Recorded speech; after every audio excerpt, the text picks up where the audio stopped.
when you're performing, does the synthesizer become a natural extension of yourself, or do you react simultaneously with the instrument? Well, the ideal state is really to be on the same level. That's why we call ourselves the man-machine, which means machines are not subservient to us, and we are not the servants of the machine, but it's some kind of equal relationship, or you might even say friendship, between man and machines, and not opposed. So really,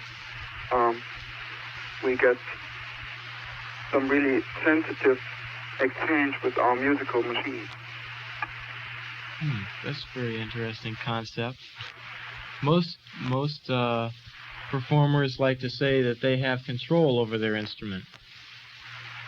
Yes, we control the machines, and the machines control us. It's really some exchange, like equal partners. So that's what the word man-machine stands for. During the release of Autobahn, you toured the States. And since then, you've had two very well-received records in the States.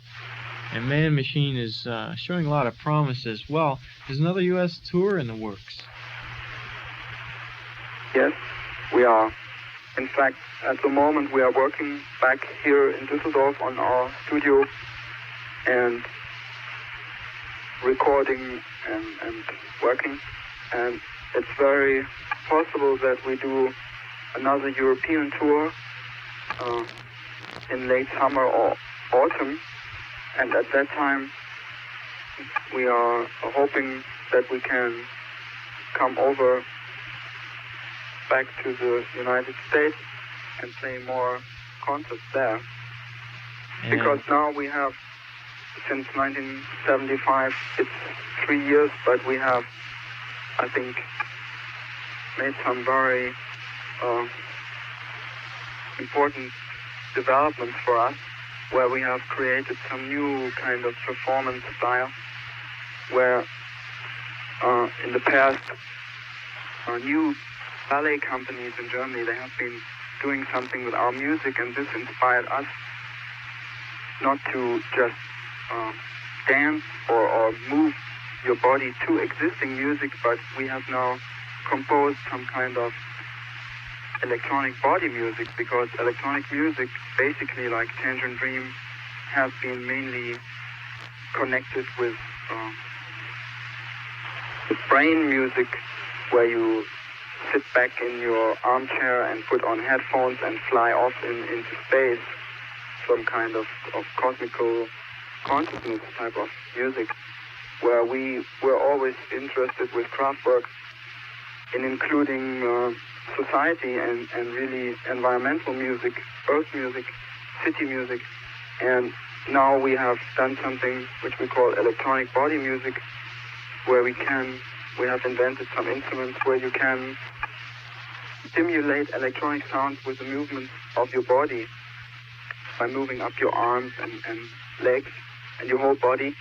We stimulate some electronic sounds, and when we will do performance, we have some special kind of electronic ballet, which we do in ourselves, where we create music through dancing. Yeah, I read something about that a long time ago. It's like a costume, right? Yeah. It's wired up, and as your body moves, it produces different sounds. Yeah. Did you design that device yourself, or? Yeah, we have been doing something with light beams.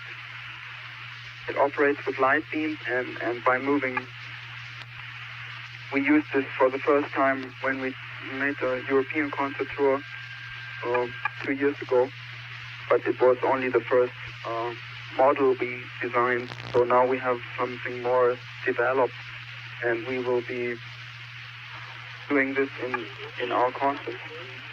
And we can also play, because we're using some of our music, we have invented some automatic music machines, and they can play the organized part of the music, so we don't have to concentrate on hitting the same notes in every town we play.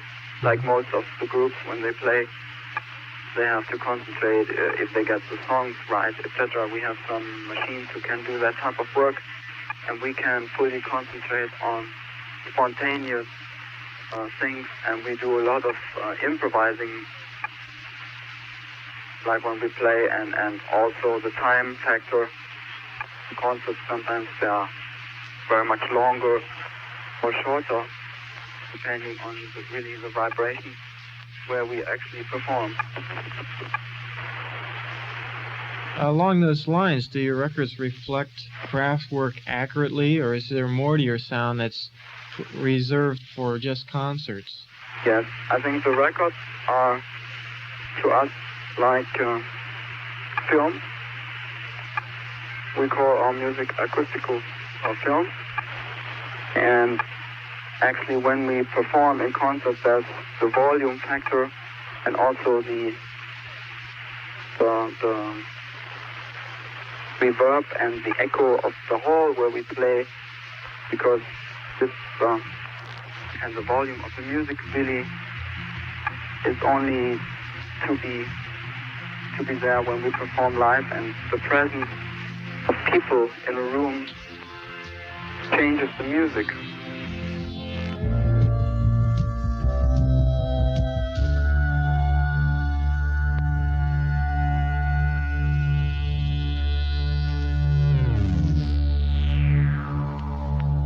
How much artistic control do you have over your recorded material? Well, we are have always been producing our own records, writing our own compositions and also the words. We have established since 1970 our studio.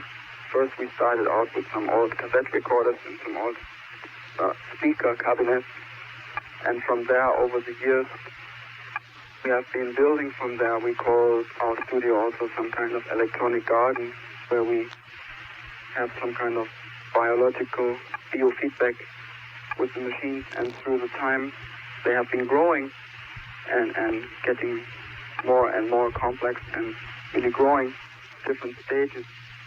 And we have, since we started out, have complete control over all our material. In Germany we have our own record label, Klinkern Records, and this is very important politically. We are completely anarchic and have total control over what we do. Mm-hmm. But we started out very basic, and I think it's just if you don't let yourself be confused over the mechanisms of today's society, then you can have some really very creative aspects to your life. And this was really what we set out to do, to live out our fantasies, at least try, and get those things communicated with other people.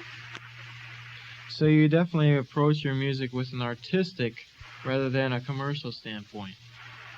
Yes, it's really more the communicative aspect that we are interested in, and the realization of ideas. And I think when you try and work with those things, then you really get response from other people. Mm-hmm. What kind of exposure are you getting in Europe through broadcasts or concerts? Yes. Well, Europe is a different media system than in America. Right. We don't have commercial radio in Germany.